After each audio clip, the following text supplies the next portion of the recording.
Everyone, welcome back to my channel. কেমন আছো তোমরা সবাই? আশা করবো তোমরা সবাই ভালো আছো, আর আমিও ভালোই আছি। আজকে আবারও যাচ্ছি বোনের বাড়িতে। বোনের বাড়িতে কেন যাচ্ছি, কী বৃত্তান্ত সবটাই তোমাদেরকে বলবো। আর আজকের মেয়ের পরীক্ষা শেষ হয়ে গেছে, তো ভাবলাম যাই, বাবা ওখানে আছে, বাবাকে নিয়ে আসতে হবে। তো যাই হোক, কী কারণে যাচ্ছি মেন সেটা তোমাদের সাথে পরে শেয়ার করছি। হ্যাঁ, চলো বেরোনো যাক। আর দেখো বাইরে কীরকম বৃষ্টি আরম্ভ হয়ে গেছে। তো তোমাদের দাদাভাই আমাদের ক্যানিং পর্যন্ত পৌঁছে দেবে, ওখান থেকে আমি আর মেয়ে চলে যাব।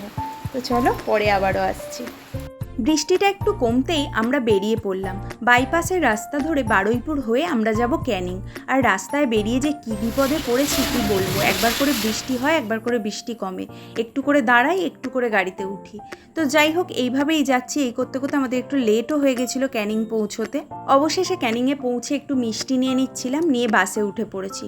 বাস যতক্ষণ না ছেড়েছে ততক্ষণ কিন্তু তোমাদের দাদাভাই আমাদের সাথেই ছিল। বাস ছাড়তেই প্রথমেই দেখা যায় ক্যানিং ব্রিজ। আর ব্রিজ থেকে নদীটা দেখতে এত সুন্দর লাগে কি বলবো।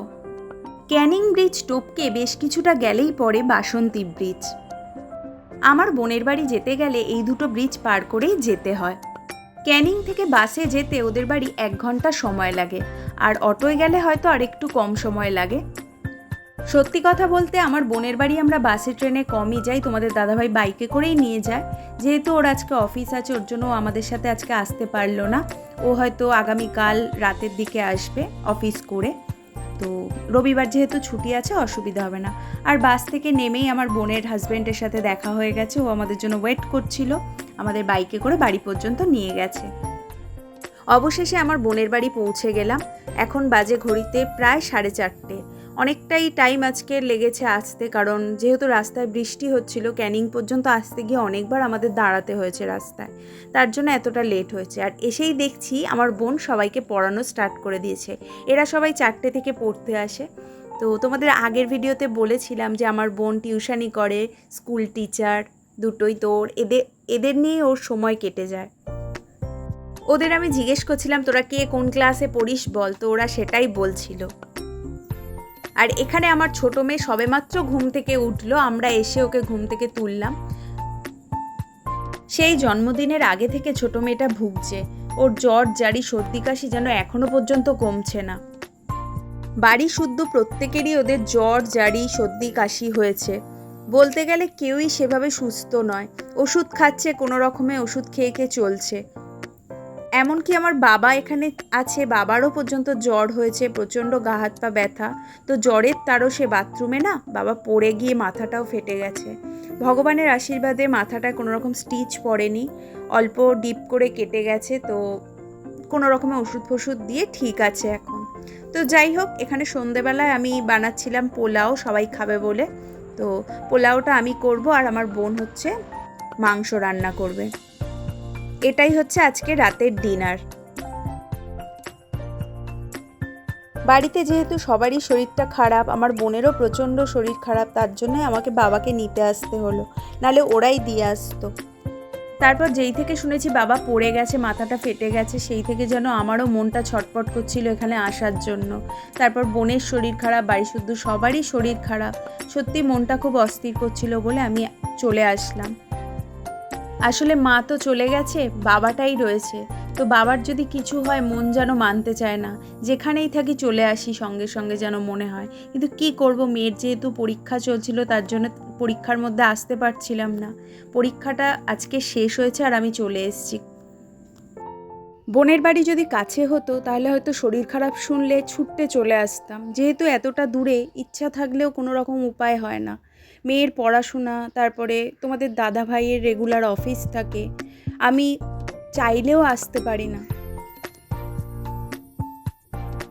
তো যাই হোক, এখানে আমি পোলাওটা রেডি করছি। পোলাও চালটা প্রথমে ধুয়ে শুকনো করে নিয়েছিলাম, তারপরে একটু কাজু কিশমিশ, তারপরে গোটা গরম মশলা সব কিছু ঘিয়ের মধ্যে হালকা ভেজে, চালটা ভেজে নিয়ে তার মধ্যে কালার দিয়েছি, দিয়ে যতটা পরিমাণ চাল নিয়েছি তার ডবল পরিমাণে জল দিয়েছি ওতে। এবার গ্যাসটা একটু সিম করে পোলাওটা পুরো যতক্ষণ না ড্রাই হয়ে যাবে ততক্ষণ ওয়েট করতে হবে। তো পোলাওটা খুব সুন্দর হয়েছিল, পুরো ঝুরঝুরে পোলাও হয়েছিল। তারপরে মিষ্টি দিয়েছি লাস্টের দিকে, মিষ্টি দিয়ে সুন্দরভাবে নেড়ে চেড়ে ওপর থেকে একটু ঘি ছড়িয়ে দিয়েছি। আর আমার বোনের বাড়িতে না নিজেদের ঘরের তৈরি ঘি। আর এখানে তারপরে আমার বোন মাংসটা রান্না করছিল। গেলে ওদের বাড়ির লোক চিন্তায় পড়ে যায় যে কি রান্না করে খাওয়াবে না খাওয়াবে, মানে কি বলবো, এত শরীর খারাপ তার মধ্যেও এইসব। আর একজন জল ঘাটতে ব্যস্ত, আবার আমাকে দেখে হাই করছে। আর কিছুক্ষণ পরে পরেই এদিক ওদিক ঘুরে এসে আমার কোলে এসে ঝাঁপিয়ে পড়বে, একটু আদর খাবে। এই হচ্ছে ওর গল্প। ওর সামনে তো ওর দিদিকে কোনো রকম আদর করা যাবে না, ওকে নিয়ে বসে থাকতে হবে সব সময়, না হলেই চিৎকার চেঁচামেচি শুরু করে দেবে। এখানে রাতের খাবার রেডি হয়ে গেছে, চিকেন আর পোলাও। এবার বোন সবাইকে খেতে দিয়ে দেবে। আর ওদের খাওয়া দাওয়াটা না একটু তাড়াতাড়ি হয়। আমরা বাড়িতে থাকলে হয়তো 11টা নাগাদ খাই, কিন্তু ওদের ওখানে মোটামুটি 10টার মধ্যে সবার খাওয়া দাওয়া কমপ্লিট হয়ে যায়।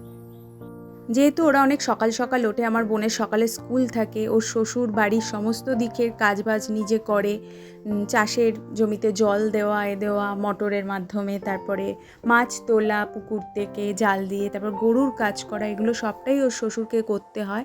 তার সাথে অভিজিৎও করে কিছু কিছু। তারপর শাশুড়িকেও সংসারের কাজবাজ করতে হয়, মেয়েটাকে দেখতে হয় বেশিরভাগ সময়টা। যেহেতু আমার বোন স্কুল করে, টিউশন করে, ওর জন্য বেশিরভাগ সময়টাই কিন্তু মাসিমাই ছোট মেয়েটাকে দেখে। তারপর রাতের বেলা ডিনার করে তো আমরা শুয়ে পড়েছিলাম। এটা হচ্ছে তার পরের দিন সকালবেলা অভিজিৎ জাল ফেলতে এসছে পুকুরে, আর আমি ওর সাথে সাথে এসছিলাম। আমার কিন্তু দেখতে দারুণ লাগছিল। আর খুব একটা মাছ ওঠেনি, কারণ বলে নাকি পুকুরের জল বেশি নাড়া পড়ে গেলে মাছ উঠতে চায় না। তো এই পুকুর ওই পুকুর করে ওরা জাল ফেলছিল, তো আমি ওদের সাথে সাথে যাচ্ছিলাম আর ভিডিও করছিলাম। আমার বেশ ভালো লাগছিল দেখতে। অভিজিৎ আর ওর জামাইবাবু দুজনে নেমেছে পুকুরে জাল ফেলতে। আর মেসোমশাইয়ের শরীরটা সত্যি খুব একটা ভালো নেই, ওর জন্য মেসোমশাই জাল ফেলতে আসেনি আজকে, নাহলে মেসোমশাই বেশিরভাগ মাছ ধরে।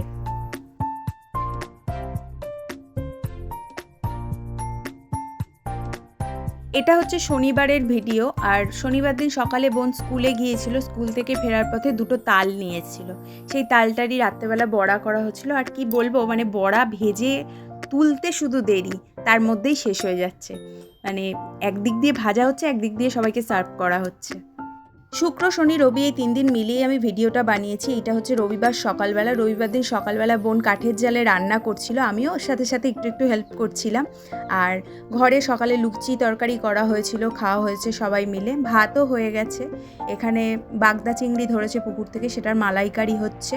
আর এই যে কচুর শাক ইলিশ মাছের মাথা দিয়ে হচ্ছে, এটা আমি বানিয়েছিলাম। আর হবে ইলিশ মাছের ঝাল। এছাড়া মুসুর ডাল হয়েছে, পটল ভাজা, এইসবই আজকে দুপুরের মেনু। ওদের বাড়িতে একটা বউ কাজ করে, সে বউটা সত্যিই খুব ভালো। আমি কচুর শাক খাবো বলেছি বলে ঠিক গুছিয়ে কচুর শাক কেটে এনে দিয়েছে। ওর প্রচণ্ড শরীর খারাপ, তার সত্ত্বেও কচুর শাক মানে এনে সেটাকে কেটে গুছিয়ে দিয়েছে। আর আমি ইলিশ মাছের মাথা দিয়ে সেটা রান্না করেছি। এখানে তোমাদেরকে একবার রান্নাগুলো দেখিয়ে দিচ্ছি। ইলিশ মাছের ঝাল, চিংড়ি মাছের মালাইকারি, আর ছিল ডাল, পটল ভাজা, ভেন্ডি ভাজা, মাছ ভাজা, এইসব। আর ছিল কচুর শাক। কচুর শাকটা যখন এনেছে অনেকটা ছিল, আর করার পরে একদম একটুখানি হয়ে গেছে। আর এখানে আমার জন্য 4টে তাল এনে দিয়েছে ওই বউটা, আমি নিয়ে আসবো বলে, কিন্তু কী করে যে নিয়ে আসবো আমি নিজেও জানি না। তারপর রান্নার পর এখানে আমার বোন উনানটাকে মানে নেতা দিয়ে নিচ্ছে। এই ঘরটায় হচ্ছে ওদের কাঠের জালে রান্না হয়, বিভিন্ন মানে সমস্ত কাঠকুটো এখানে গোছানো থাকে। মেসোমশাই সমস্ত কাঠকুটো কেটে গুছিয়ে রেখে দেয়। আর এখানেও মাঝে মাঝে ওদের কাঠের জালে রান্না হয়। তারপর এখানে সবাই এক এক করে স্নান দান করে রেডি হচ্ছিলাম, খাওয়া দাওয়া হবে। আর তোমাদের দাদাভাই গতকাল মানে শনিবার রাতে এসছে, আর সাথে করে আমার নন্দাইকে নিয়ে এসছে, মানে আমার বড় নন্দাইকে। আগে কখনোই আমার বোনের বাড়িতে বড় নন্দাই আসেনি, তার জন্য নিয়ে এসছে। তোমাদের দাদাভাই সাথে করে নিয়ে একটু ঘুরিয়ে নিয়ে এসছে আমার নন্দাইকে ওই নদীর ধারে ফারে। ওনার বেশ ভালো লেগেছে এখানে এসে। সত্যি কথা বলতে ওদের এখানে যেই আসুক না কেন সবারই ভালো লাগবে, কারণ ওদের এখানকার পরিবেশটা সত্যিই খুব ভালো। তারপর দুপুরের খাওয়া দাওয়া শুরু হয়ে গেছে। খেয়ে দিয়ে আমাদের বেশিক্ষণ রেস্ট নিলে হবে না, আমাদের বেরিয়ে পড়তে হবে, যেহেতু তোমাদের দাদাভাই বাইকে করে শুধুমাত্র বাবাকেই নিয়ে আসতে পারবে, আর আমাদের ট্রেনে আসতে হবে। তো যাই হোক, আজকের ভিডিওটা এই পর্যন্তই রাখলাম। ভালো লাগলে like, comment, share and subscribe.